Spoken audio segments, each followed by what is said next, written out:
it's Magdalena, Wolf of Coins. Thank you so much for tuning in. Today I'm doing a tag created by Nova Luna Tarot, and she tagged me. Thank you so much, Nova Luna. And yeah, this is about picking your favorite Tarot de Marseille decks. It is said to be 10, and showing one card each, like your favorite card from this deck. And while I was able to pick 10 decks without cheating, and Nova Luna said it's okay to cheat, it was very, very hard for me to pick only one card for every deck, because there are so many beautiful ones, and I really, really tried hard not to pick the Devil or the Ace of Cups for every deck I had. So yeah, hopefully you will enjoy this. I will start with the Pierre Tarot. It's 1709, so it's the oldest from the ones I will be presenting today. And I decided to pick Le Battleur, so the Magician. He's just gorgeous. I mean, he is just gorgeous. In Pierre Madeny, I'm really delighted by the cleanliness of the lines, and especially the charm of the faces. They're very delicate and just gorgeous. So the Magician for Pierre Madeny. And then I also have a version of Pierre Madeny, like a recreation by a Japanese artist called Maman Miyuki from 2013, and it's a mini deck. I bought a mini version, and this is my only Tarot de Marseille mini version, so I travel with this one a lot. And I picked the Knight of Cups. It is a really cute deck. This guy is so cute. Oh, come on, focus, please. Okay. Yeah, so he's really a nice lad on his jolly horse and just cute.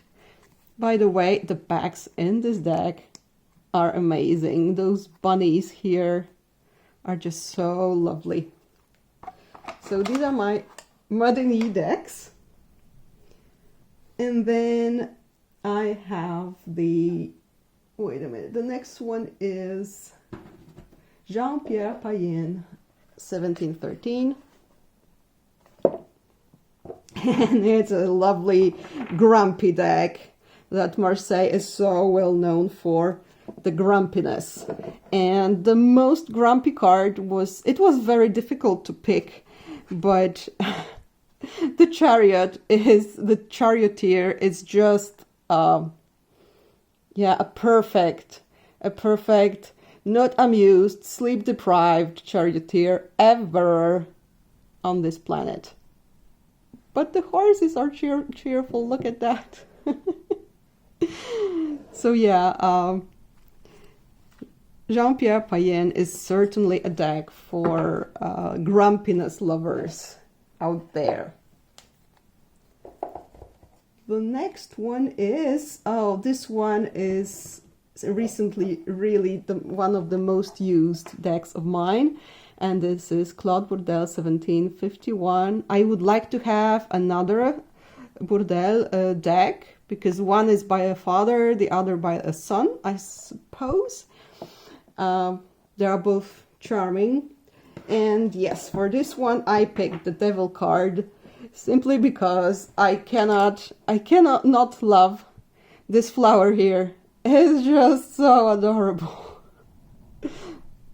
It's just ridiculously funny and adorable, and it's the Devil card, which I really love.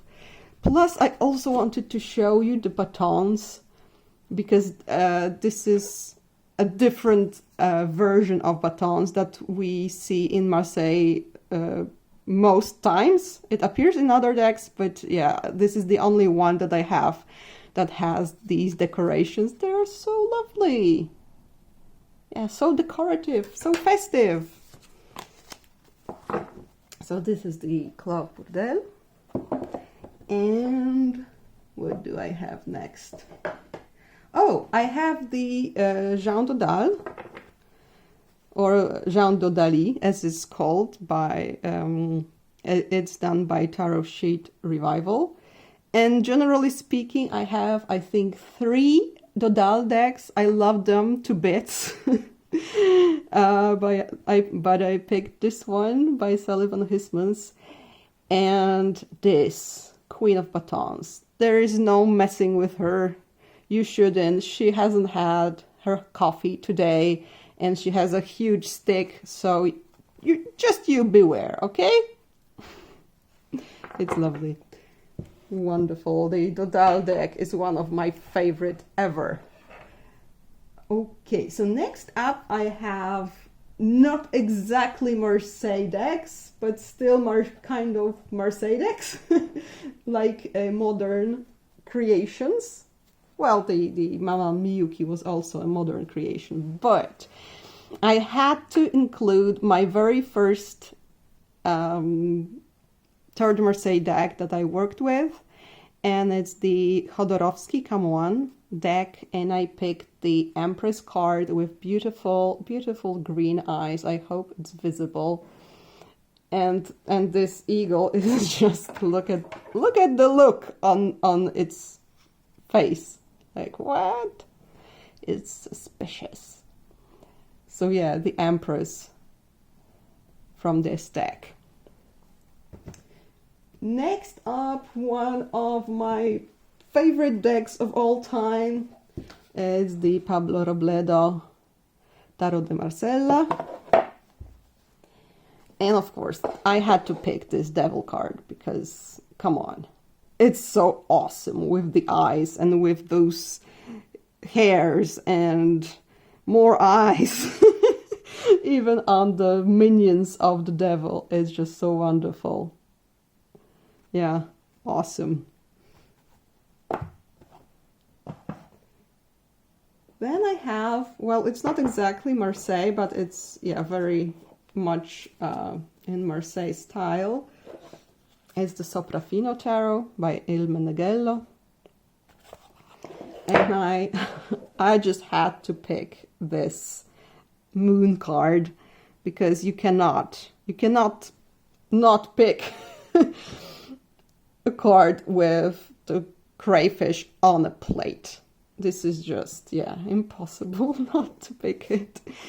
And this Ace of Cups, this is so beautiful.